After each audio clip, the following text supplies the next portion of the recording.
Please rewind this cassette. So this is a combination of print that they had for the positive, and they had a few 16 millimeter prints, and they spliced it all together and cleaned it up. And you have Is this Harmy's? 4K77. Harmy's despecialized, or No. Harmy's is he took the Blu-ray and he edited that. This is the actual like positives that they had in theaters. Somebody had saved it and sent it to the fan project.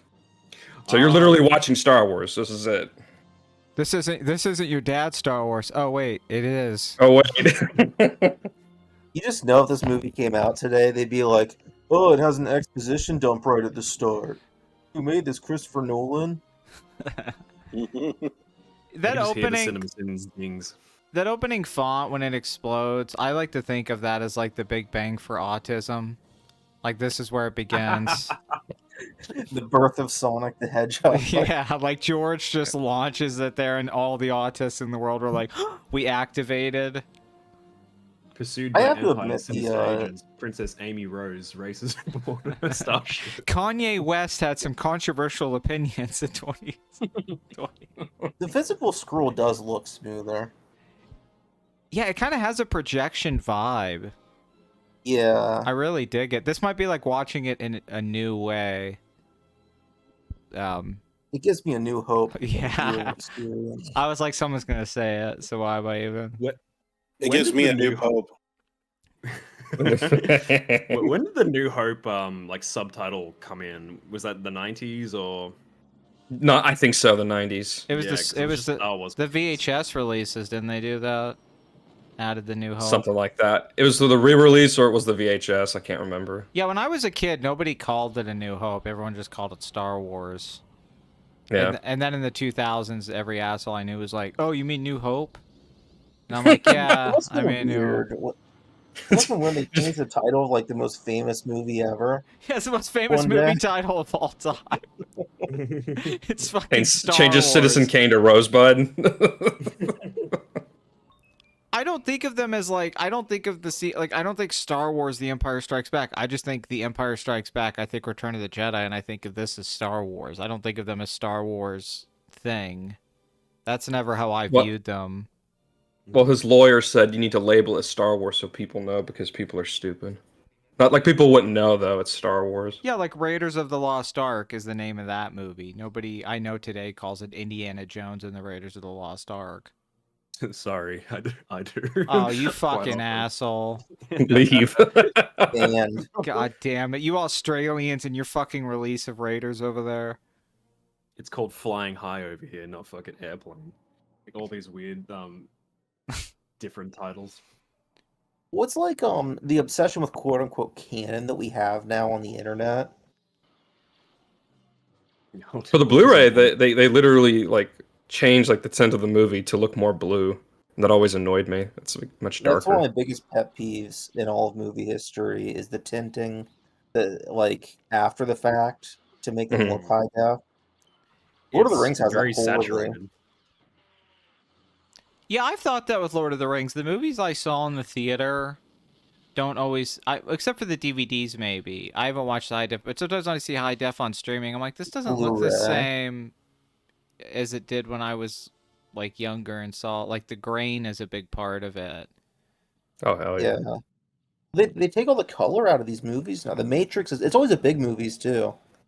It seems like the franchise ones. Yeah, The Matrix seems to get away with it the most with that not affecting it as much. Yeah. I prefer the green filter to it. Yeah, I think That's The a personal Matrix thing. doesn't actually get hurt that much by it, but that's because I think of the aesthetic of the movie. But an older movie, like from the 70s Well, and it- 80s, doesn't make sense. It homogenizes everything. It takes the individuality away from it. I hate I that. think that's why the Matrix works because the Wachowskis I feel like lean into that and were probably more involved. Mhm. Yeah. Yeah, I think they made the first digital looking movie, even though it's not a digital film. I think the aesthetic hasn't That's a good aged. point. Yeah. Yeah, it's like a movie that introduces you to the digital world, but it's actually doing it cinematically. Where this movie, in the opposite end, which this would be the comp to the Matrix for its time, this is more a culmination of techniques that had been Everything? developed. Yeah, it's particularly like I think 2001 I think he looked at that and said, "What if I do the aesthetics of 2001, but I make a fun movie and not a boring movie? Landscapes." Because this looks like 2001, the sets and stuff. Yeah, Like it's that level of quality. the clean, pristine look. Yeah, Yeah, that's why I was looking at the Empire's so clinical, and then it contrasts with kind of the grittiness of the Tatooine, Luke Han stuff whenever it's with them. It reminded me of THX too. For sure, yeah. No, THX is like almost like a demo reel for Star Wars. well, notice how THX has the aesthetics of the Empire. It has, For like, sure.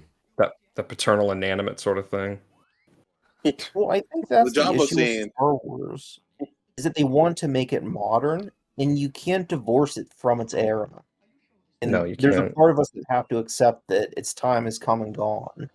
That's For a what it great was. point. It's a movie. It's not a movie about the future. It's a movie about what the 70s and early 80s thinks the future looks like. Yeah, even the Empire and the Rebellion.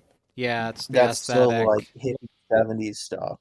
Well, Um, is Star Wars timeless? You know what I mean? Is it timeless? Something that I can don't think it keep them- is. I don't think it is. I think if it was made in a different decade, it wouldn't work the same way. I think it very much benefits from being a 70s movie. You can I say think maybe it's- Empire has the I agree. what? Sorry. Empire's the most timeless Star Wars movie for sure. Well, I Yeah. think it's timeless in the way the Beatles are timeless. But if you make Beatles songs now, it's still going to be dated and a throwback. And that's the issue with bringing Star Wars into the modern age. Yeah, like he looks like he's wearing a Halloween costume. I mean, that doesn't look. I mean, let's be real. Like I love Darth Vader in this, but like that's also the charm. Like it was a struggle to make this movie, especially when Yeah. you hear about the behind the scenes That's of what I it. like about it. It feels like a movie that's stitched together and somehow and then it becomes better than it should be as it goes. Like they Mhm. transcend the limitations they have. It's like the most ground up movie ever made, but it feels so huge at the same time as well. Like everything's so well realized. Yeah, God, you could just tell how much more like dirty this looks. It just all went quiet. It's like, oh yeah, it's Tatooine. Yeah, it actually 70s. looks. There's gonna be a shot coming up here where it's just C-3PO as like R2's walking away, and he just CGI's the clouds away into a different thing. I don't know why. Like it's just something like that. It's something so little. It's like George. Like, what The are you stuff that doing? bothers me is when they go to like Mos Eisley's to play, and there's just this screen's just filled up with shit, and it's not blocked well. It's just like Chad, we talked about that. He said it's like it lacks mise scene. It's just like here's 100 things to look at, and your brain gets It overwhelmed. reminds me of like old desktop screensavers with like fish swimming across the screen. I mean, to be fair, the whole fight with the Gungans versus the droids looks exactly like that in Phantom Menace. It does. Like, It's the same deal and everything. I like how in Mos Eisley just a giant dinosaur walks across the screen. Yeah. And it's Like in super Jurassic Park. That shot there, he edits the sky away in the special editions. Yeah, I don't get George's It's like my clever. original vision. It's like your original vision was a bunch of creatures and shit running around the screen. What was that in your head? You wouldn't get it, George man. not fucking that scene up. It's like modern George's idea of world building was like cluttering the frame with as much like shit as possible. Well, he takes all the mystery away. There's a mystery Yeah. to this movie in the first half that sets up things that you get delivered. That was the joy of it as a child too. Like you got to go through the burn of like the promise of like, hey, here's a lightsaber. Your dad was a Jedi. Darth Vader's this bad dude, and you're like, where's this going? And then you get those things pay off, and then you're like, who's Jabba the Hutt? Who's that guy? What's going on? And it lingers in your mind, which is why the sequels are successful. This movie like sets down a foundation. But when you change a lot of that, you kind of tarnish, as it feels like he was trying to link it so much to the prequels. And a lot of people who talk about this movie now talking in the context of, oh, it's Anakin Skywalker's story, which frankly is No, not I how hate I that. like to watch this movie. I like to watch this movie as a movie on its own and not part of the mythology that exists now. One thing with this movie that makes it stand out, coming out 2001, but a lot of science fiction at the time, like THX, for instance. It's dystopian. Like the beginning, it starts with the Empire, and then it comes here, and it's scary. It's a desert. There's some kind of creatures. There's robots. What's going on? And then at the end, I'm not making a pun off the title. It's optimistic. It's hopeful. It's exciting. It's like fireworks when the Death Star blows up. And a lot of times, science fiction at the time didn't have that so much. It was usually very depressing. Yeah, it's a good point. It's like the Spielberg thing, like with aliens and stuff like that. You take these old like tropes that exist, and then the fucking Jawas. Oh, like don't do that again. I thought you cut out. I thought my internet cut out. He was just engrossed. Well, it's like a forest. It's like these little creatures are coming out. Yeah, no, this Like- is scary. This is phantasm. I mean, these fuckers are Yeah. here. Yeah, and it's also it's like it's not like they click a button and he just turns off. He has like a really violent, violent. He gets sort of fried. stare. He gets electrocuted. Well, the thing is, you Hey, don't know dog. what's going on at this point either. You're like, who the fuck is this droid? All the producers in the room. George, what's going on right now?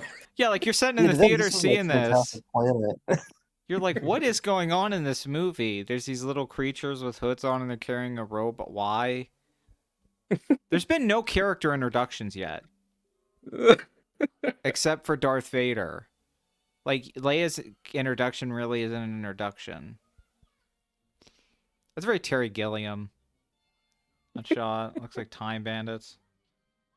What's funny, where people always compare the beginning to Hidden Fortress, and there's similar where it's like, and that's the peasants, and this is the droids, and there's some structural stuff with the princess and the Han, Luke, Leia archetypes, but like when you watch Hidden Fortress, it's not Star Wars. No, a I very think good I movie. think tone is the closest thing. I think the tone of Hidden Yeah. Fortress feels like the tone of Star Wars, the first one. But there was an era of film criticism where like, oh, Lucas stole the story. I know, from the Hidden plot. Fortress. And it's like, no, he didn't. The first hour of Hidden Fortress is like they're in a cave, That's like, guys, and then there's they inspiration, but that's a bit rich. and then the four of them like go on a journey for like 20 minutes, and then yeah, it has nothing.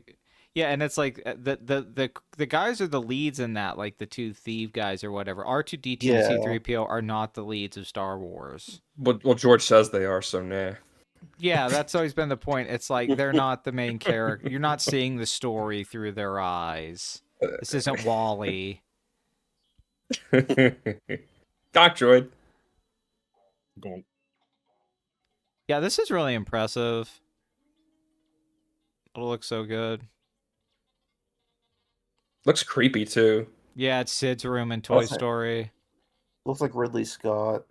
It does look like Alien.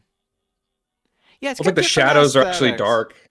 It's like Kubrick, then it goes into Scott, and then there's Spielberg overtones in parts. It's like a mishmash of different tech. I guess it's because the guys who worked on this worked on a lot of those other movies. The ILM I remember team. it's creepy as hell. That clown robot. You see it Yeah. before? He's just like rocking back and forth. He's having a gooning sesh. Yeah, looking right at the camera. Just not taking his meds. I love the Windows Movie Maker transition. Oh yeah, and the dinosaur in the very back, which got like more screen time in the Yeah. special editions.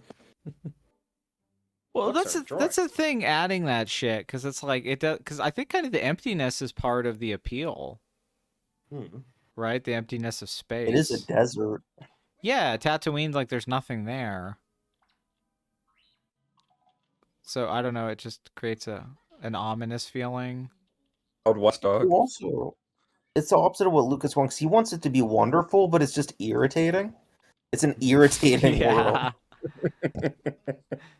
Yeah, you're just annoyed being in it. You're This is just in, like, very a downtown inconvenient. city. Get me the fuck out of here. Yeah, this is why Luke wanted to leave. How often does that sound when you use that? Tee. That's us right. Yeah. This never end. Yeah, it is. It is when you rewatch Star Wars when you're not a kid anymore. You're like, man, long opening before the shit starts happening, like the iconic scenes.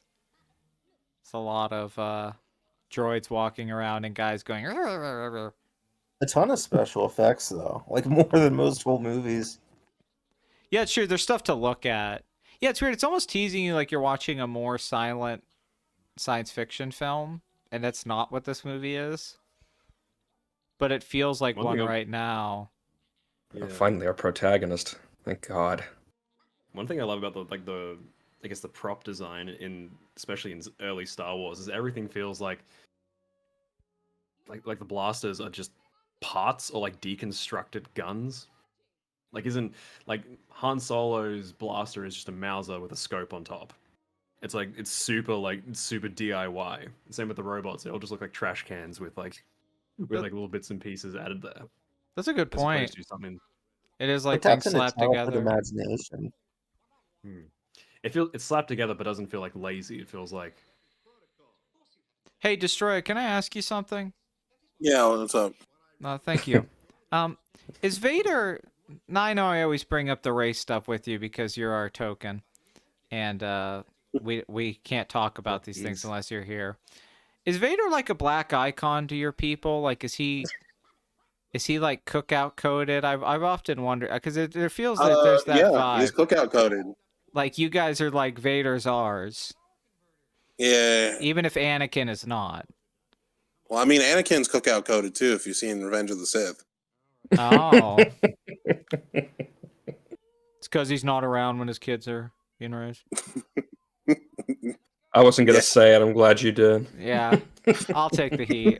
I just thought that though, because I mean, I know they couldn't do it, but Vader not being black in Return of the Jedi is sort of a thing that's like, I don't know, just make him black. Whitewashing. Yeah, what? Yeah, Literally. because I just see him as black. Like the voice is black, the character was black. It's like this isn't a white guy. What are we doing?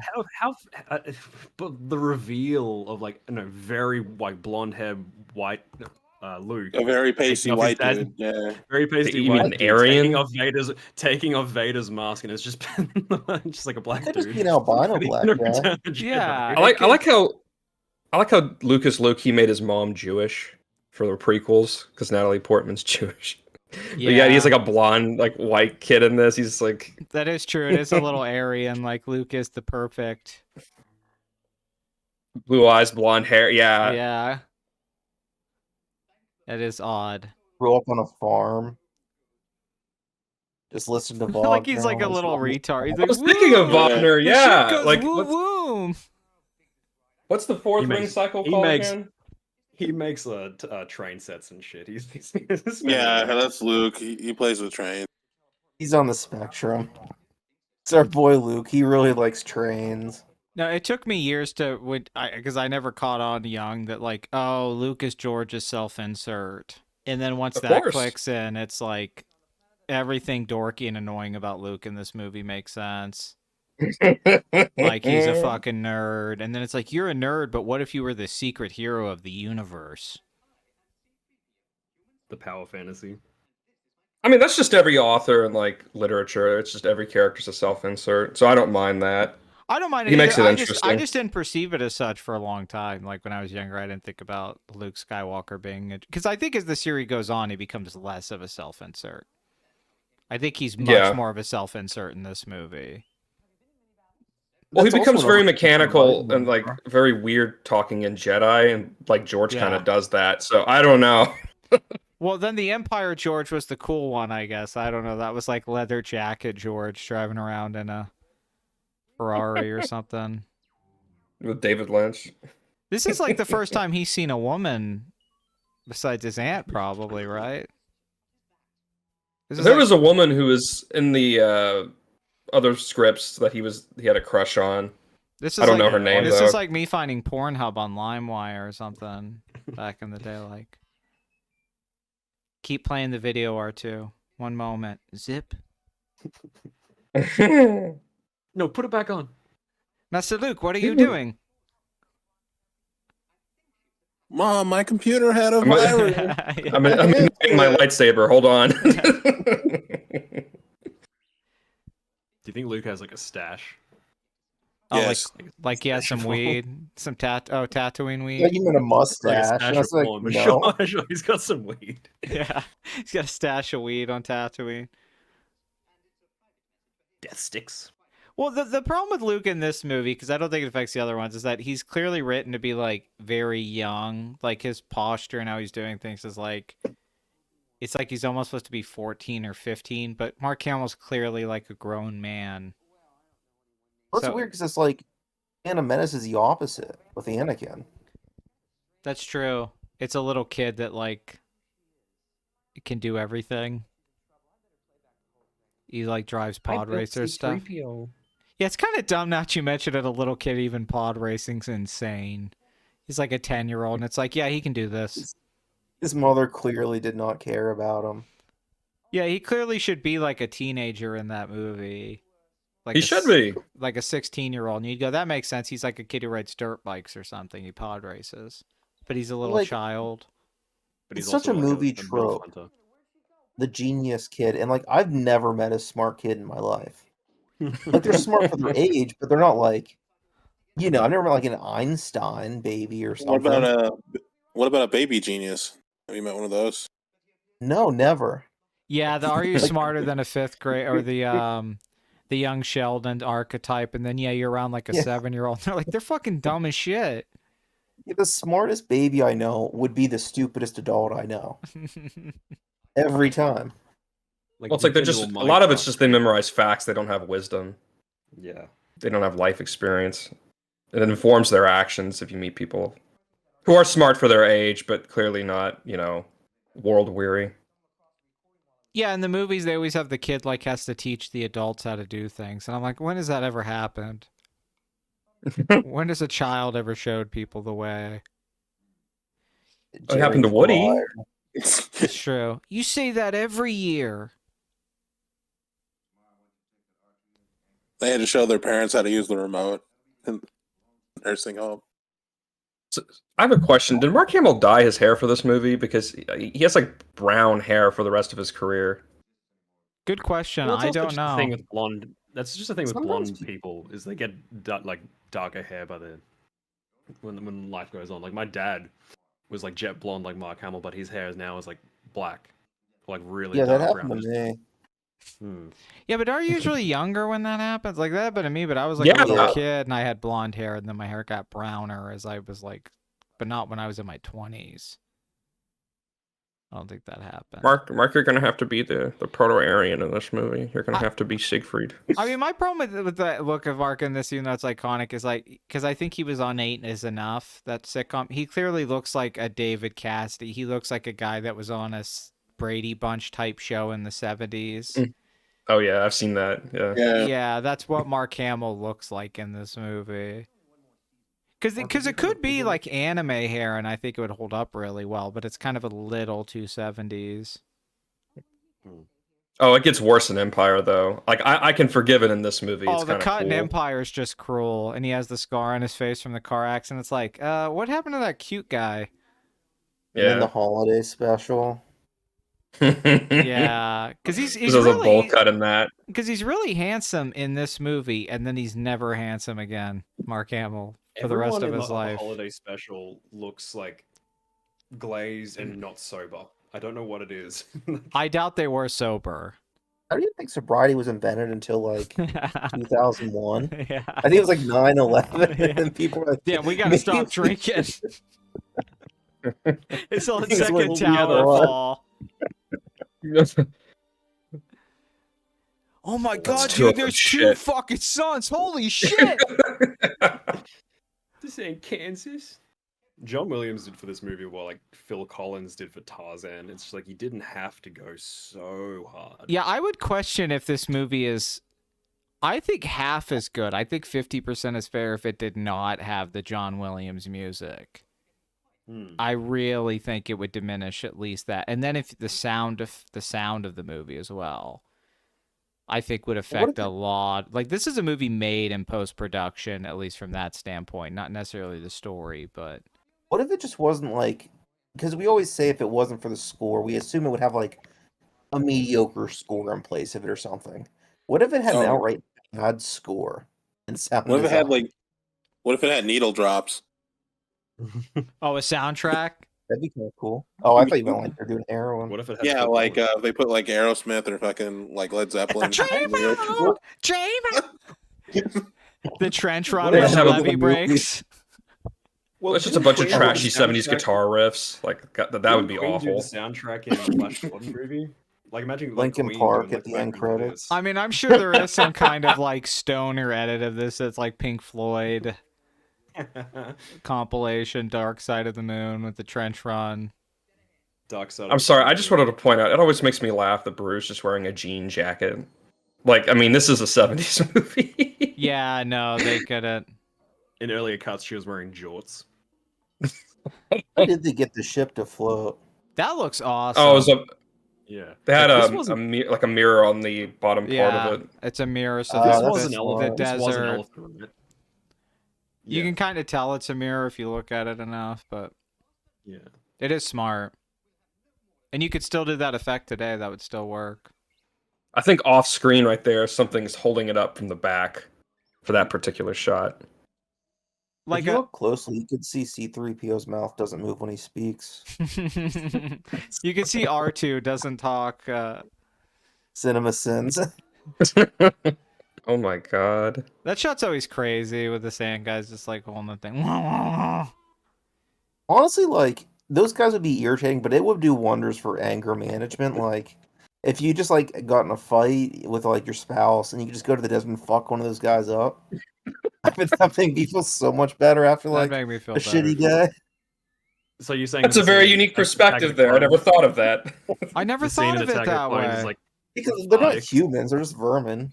You're like, oh, it's a big And- Jawa. Yeah, like, if somebody just, like, kicked these guys' asses for fun, like, would anybody miss them? Obi-Wan's roar being changed like 6 different times is also super baffling to me in the special editions. Like, yeah, the dragon noise is fine, but then like it was like a woman moaning at some point, Yeah. and then it was 12 other like. Then it was like a what do you call it? It just sounded like an electric guitar at one point. It's like pick a sound. Yeah, this is me finding Slav after he got attacked at a con. Sounds like a fire detector at one point. Don't worry. I Oh, will now he's teach, got a belt buckle. I will teach you Kino. The Kino is strong with this one. Speaking of Kino, I gotta talk to you after this about something.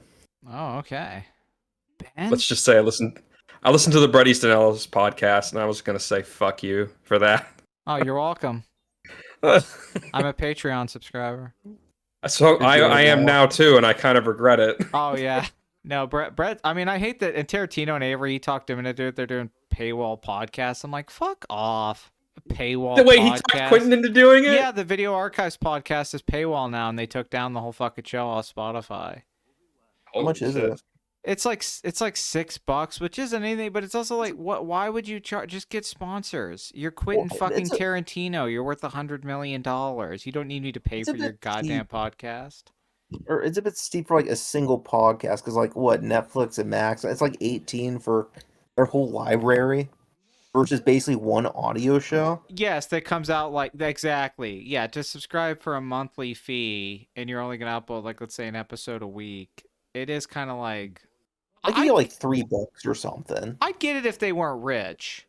If it was independent and guys were like, "Hey, we can't afford it," and we all like it was a popular show, and they're like, "Hey, can you guys help us out on Patreon?" But to put the show behind a paywall pisses me off. You could still have a Patreon and not have the show behind the paywall. It could still be a free show, and if I want to give you Yeah, money, exclusive episodes. I could give you money. But Brett does that shit, and now Tarantino and Avery are doing it because they're all buddies, and it like pisses me off because I love Brett Easton's podcast, and I was like, what happened to his podcast? And I'm like, oh, The Renaissance. sand people. I said that in a VC the other day with more liberal-minded people. I said sand people, and they stopped. They were like, "What?" And I was like, I think they're "Oh, am I called not supposed to say that? Persian Oh, my bad. Tuscan Raiders, you retards." Were you at a Free Palestine rally or something? yeah, free tattoo. It's funny you say that. One of them's literally doing like a stream for that right now. Yeah, Obi-Wan's Anyway. explaining to him here about from the desert to the sea. Tatooine would be free. We so And he's just free! like he's just like a boomer talking shit, just making stuff up to the younglings. He is your dad Yeah. lying about the past because everything Obi-Wan's saying is bullshit.